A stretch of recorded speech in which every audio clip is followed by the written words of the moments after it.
Hello friends, welcome to Universe of Narutox. If you love Naruto What If stories and anime explanations, don't forget to subscribe to the channel. Now let's begin today's story. Hello guys, this is your friend Naruto Audio Fanfics and we are back with a new fanfic which is what if Nar traveled back in time to save himself and Kasha, Hinata, Ino and Yugo fell into his new world part 1. And if you enjoy this fanfic then please press the like button and subscribe to my channel for more fanfic like this. And now let's start the fanfic. Hurry up Sash as soon as we seal the Kobe. No one will stop us, shouted one Mauchi while he was standing on the hand of Geto Mizu statue. I know already that, screamed Sasaki back to him on the opposite hand. The giant humanoid statue with 8 out the 9 eyes it has were open while a constant stream of vibrant azure light was bubbling out of its mouth and onto the lifeless Naruto Uzumaki. I can't die here, Nar whispered to himself as he half turned his head towards where the blue light was coming from. A red ominous light was radiating from Naruto's mouth and into the awaiting mouth of the Geto Mizu statue. Contrary to what people believed, Nar and the Kobe were on good terms with each other. Not best friends, more of companions, but nevertheless, they were friends. With his last bit of strength, he flew open his vibrant blue eyes that morphed into a steel pinwheel shape with 3 tones at the edges. He had been granted the Sharingan from Obito when he defeated him in a battle to the death during his attack at the shoreline. It had taken everything Naruto had and then some to be able to defeat the Uchiha. In the end, it was when Obito was dying on the ground with a large spiral mark in his stomach that he seemed to find the light from within the darkness he had been walking. As a way of retribution to Naruto for the damage he had caused, he gave Naruto his own Sharingan that had Manjaku Sharingan and Kimui. It seemed that when he implanted it into Naruto, the Kobe changed his DNA and molecular structure so that the Sharingan was ingrained into his DNA. This seemed to have a very positive outlook to it from what the Kobe had told him. It seemed that when he ingrained it into his DNA, Naruto not only gained the eternal Manjaku Sharingan from the transfer and if confused when the DNA was forced to add it to his molecular structure, it classed Obito's Sharingan as someone else's. He also seemed to have an advanced version of the Sharingan and Obito's Kimui in general. Naruto's Sharingan was like any other Sharingan, the 3 tones to start with, then upgraded to M's.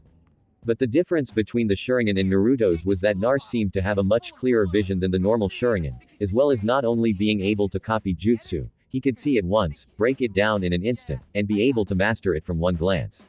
Naruto's Sharingan wasn't the normal blood red color, but instead was a dark silver color with 3 tones, each navy blue in color with an inner circle between the tones and the pupil. However, with such a power boost, you're probably wondering how he is in the position that he is now, having the Kobe extracted from him while Moa and Sasaki slowly siphoning at his life force. All of it happened at the end of the fight with Obito. Flashback. Just after Naruto had finished Obito and had gained his new eyes, he set up to join the 5 cages that were currently fighting the Edato Tensei Matera. He shortly arrived to see all the cages being struck down in front of him with Ma. All the while cackling like a maniac. Rage was starting to build up inside of him, and I was all aimed at one zombie freak. Slowly, Naruto entered his BU cloak while only just starting to feel the chakra drain he had after fighting Obito. Moa, I'll kill you, screamed Naruto as he literally teleported from his spot in a yellow streak aimed straight for the elder like a bullet from a gun. Mwaha, you think an insect like you could stand up to a god like me? Matera asked rhetorically as he prepared to counter the blow. It has only a few milliseconds before Naruto covered the massive distance between the 2 warriors. His silvery cold eyes focused solely on Moa as he threw his fist forward to the man's face. Matera saw the attack coming at him in normal speed, seeing as Naruto was moving a hyper speeds that rivaled the speed of the horizon. However, Ma didn't expect that his block would have been seen even earlier and slowly than his own through Naruto's eyes, who managed to adjust his punch just enough to send the Uchiharan towards a cliff face. As Moa was sent into the cold, rock-hard cliff, he completely missed Naruto's silver eyes and them morphing just after he had been hit. What really caught him off guard was when he looked towards where Naruto was to see him completely gone. Whipping his head behind him, he only just caught sight of the end of the vortex the Kimui produced, only to feel his neck literally snap back from the force of the punch sent towards his exposed face. Naruto was just coming to terms with the Kimui ability he had been given by Obito. It seemed that not only was it quicker than his, it also required less chakra than what Obito had described without having the cooldown for the intangible ability. Quickly picking himself out from the floor that Moa was stuck in, he casted his red stony gaze onto the blonde Jinchuriki. It seemed that Oito has betrayed me. Looks like I'll have to take you down quickly. He muttered more to himself, but Naruto still heard it. That's if you can, old man. shouted Naro to keep him confident composure on the outside. On the inside was a different kettle of fish. He was literally himself for being so careless to attack a freaking Edito Matera. As soon as Nar had spoken, Ma shot at him with great speeds and engaged Naruto in a taijutsu fight that went on for what seemed like hours, but was actually 5 minutes. It was during the 5 minutes mark that Naruto managed to get a blow through Moa's seemingly impenetrable taijutsu style. That Nar didn't pick up on was that he was copying the style and mastering it without even knowing it. Nar smacked Moa with an enhanced boo punch that sent Moa straight through some trees that weren't broken down and into the face of the cliff where the fight began. Nar was so focused on fighting the old leader of the Uchiha that he never even noticed the presence of Sasaki Uchiha behind him. That was when he felt it. A hand filled with lightning chakra plunged into Naruto's shoulders. Snapping his head behind to see the fiery cold gaze of Sasaki, he slowly felt his world go black as Moa casted Tsukuyomi on him. When Naruto finally awake, he saw himself levitating of the floor with bright blue orb of chakra surrounding. End of flashback. With one final push of what chakra Naruto had left, his eyes morphed into the 6-star windmill that was his M. His gaze went to the statue that had suspended him in the air. The statue's eyes wondered to him before they all turned silver into a fully matured silver sharing. The Geto Mizu statue started shaking violently as all the red Yuki that it had absorbed into it from the other 8 Buju shot forward like a sprinter and into Naruto's mouth. What is going on, Moa? Sasaki asked with fear evident in his eyes as Naruto started to a light silver almost white color. I don't know. Sasu was all Moa could stammer out before a white beam of light shot from Naruto and into the gut of Moa. It all happened in a few seconds as Moa seemingly vanished into the white light and joined up with Nar. The white aura surrounded Naruto as his gaze wandered to Sasaki. His steely silver eyes met his blood-red ones. It seemed like an eternity to Sasaki as Naruto finally tore his gaze away from Sasaki and made 3 hand signs. A portal seemed to have opened in front of Naruto as he finished his hand signs. Slowly stepping into the bright yellow portal, the yellow-haired Jinchuriki said his final goodbyes to his world. XXXXXXX. Naruto's eyes burst open and shut just as quickly as they opened because of the blistering sun shining down on him like Kami was looking upon him herself. Nar bolted into an upright position almost instantly. Completely confused by where he was. The last thing he remembered was he was in a cave with Ma and Sasaki. Then he absorbed all the Beges in the statue by forcing it to reverse the process and then everything turned white. Where am I? He asked no one in particular with a croaky voice that sounded sore. Rubbing his throat a little, he tried to stand only to find it a futile attempt because he was sent crashing back into the floor. Adjusting his improved eyesight that he didn't know where he got from. He looked around the area he was in. It looked like he was in part of the Konoha forest. The only problem was that the deep forest surrounding Konoha was burnt down in the final fight against Orochimaru between Jiraiya and Tsunade. Off to the side, he noticed a river, ever so slowly crawling to not hurt his seemingly smaller body. He hefted himself to the river for a drink. But what surprised him next was the biggest surprise of his life. Where the hell am I? Screamed Nar at the top of his lungs, sending birds flying out of trees. It seemed that whatever happened to Nar after he passed out in the cave, which was the only memory he could recall, somehow messed with his brain. In the reflection of him on the water was a 12-year-old him. However, there were significant differences. For one, his hair still maintained its spikiness, just pure white with gray stakes reaching to the back of his neck. 2 jaw-length bangs in a pure white fringe just covering the tops of his eyes. His face was what you would consider handsome, but with a rouge look, giving him a rebel heartthrob face. His muscles seemed to be more defined than when he was actually a loud-mouthed 12-year-old, giving him an athletic build with a well-defined upper body. Currently, he had on a white long-sleeved shirt with 2 orange stripes going down the arms to the cuffs of the shirt. On his legs were dark blue shinobi pants with white tape at the bottom holding them to his ankles. Overall, Naruto looked a lot better than when he was actually 12. It was then that he noticed 4 decent-sized chakra signatures speeding towards him. They were probably ambush-sized reserves, he noted. Wait, what? When had he been able to sense chakra? All Naruto could remember was his name and what happened in a cave with the 2 men called Ma and Sasaki. It was a few minutes before the Konoha Anbu arrived near the river to find a white-haired kid lying on the floor with various cuts and nicks littering his exposed skin. Quickly rushing over to the boy, they lifted him up and shot straight back to Konoha to show the Sandaime what they found to the massive spike in chakra in the forest.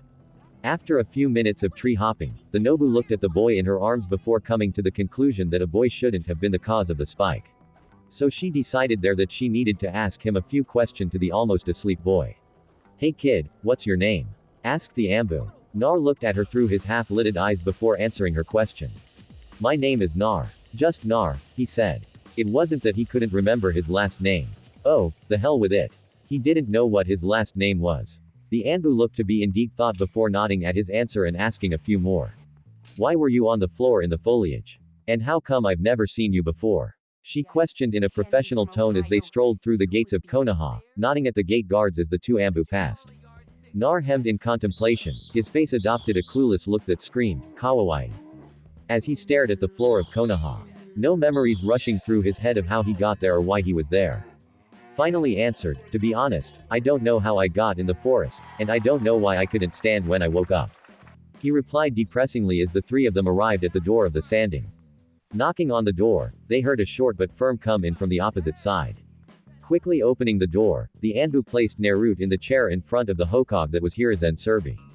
He might not have looked as old as he did in Naruto's dimension, but he still had the wrinkle marks. Well, no bear, why have you brought me a child? I asked for you to check out the chakra spike. Hai asked calmly. No bowed in front of the Hokage as she lifted her head and answered. Me and Bear arrived at the chakra spike to find Naruto here on the floor with cuts and nicks littering his body. His eyes seemed to have softened when he looked at Naruto's vibrant azure eyes.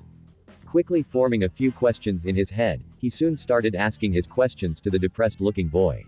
Hey there Nar, what were you doing in the forest? He asked sincerely. I don't know to be honest. Hokage-sama, I woke up and noticed I was in a forest. I don't have a clue where I am or how I got here, replied the boy. Well, Nar, you are in Konoha. Do you know anything about a chakra spike where you came from? Nar looked into Hiruzen's eyes for a second before shaking his head negatively and a dejected look on his face. The Hokage beckoned for his Anbu to leave the room so he could talk to the sad 12 years old alone. The Anbu nodded and all shunshined out of the office. The withering Hokage stood up from behind his desk and strolled over to the sad boy. Getting on eye level to him, the Hokage wrapped the boy in hug that shocked Nar the most. He was a stranger to this man. Yet, he wrapped Naruto in a compassionate hug. Slowly, tears cascaded from the corners of Naruto's eyes, but no sound was heard as he returned the hug. It was then a few minutes later that Naruto let go of the Hokage before resigning himself to the next lot of questions. Now Nar, do you have any family? Hai asked as Nar shook his head. How have you been surviving for so long? I really don't know. I have forgotten everything about me from when I woke up in the forest. I only know my name because it was in my clothes. Nar said dejectedly to the withering Hokage. The Hokage seemed to be in thought about his answer before smiling and nodding to the boy. Well, Nar, seeing as you don't know where you are and you don't know where to go. I'll offer you a place in Konoha, he said while smiling. A smile adorned Naruto's handsome face as he quickly nodded his head up and down as fast as he could. The Hokage chuckled at his answer before continuing to the white-haired boy. For you to be properly inducted into Konoha, I will have to see if you fit the criteria to be a genin for Konoha. You're just in luck as well because team placement is tomorrow and I have Junin coming to my office later. The aging Hokage pulled a test from out of the drawer in his desk and placed it in front of Nar with a pen to the side, beckoning Nar to move towards the test and read it. This is the genin test, Nar. You have 50 minutes to finish it and then we'll grade it, he said with a smile. Naruto nodded before picking up the pen and writing his answers. If he was honest with himself, the test was about as hard as trying to jumping, meaning it wasn't hard at all. He finished the test in 15 minutes due to him wanting to look like he spent time answering the questions. However, what shocked Naruto was that he seemed to know all the answers to the test. How he knew all the answers was news to him, quickly handing the test back to the Sandaime for it to be graded. Much to the Hoge's input, which he told the boy that he needed more time to finish the test. However, to his glee, the Sandaime looked stumped. Naruto had spent 15 minutes answering the questions and got all of them right, indicating the quickest academy test completed ever. Coming over his stumped look, the Hokage smiled at the boy before telling him about the next part of the test. He cleverly hid his curiosity as to how the boy knew that. Hell, the boy himself only knew his name. Now then, Nar, I'm going to have to ask you to perform the Henge Bunshin and Kawari. Do you know what they are? Nar just nodded his head, somehow already knowing what they were before doing a sealess and speechless henge into the Hokage, much to the Hokage's shock that no mere genin should be able to do that. When the smoke cleared, Naruto used the Kawarimi to replace himself with the Hoge's chair and back before gravity could even play a part in bringing the Hokage to the floor. While again, much to Hiruzen's shock, it was then that a clone seemed to materialize next to Naruto without hand seals, shouting out the jutsu or even the smoke that signifies a clone.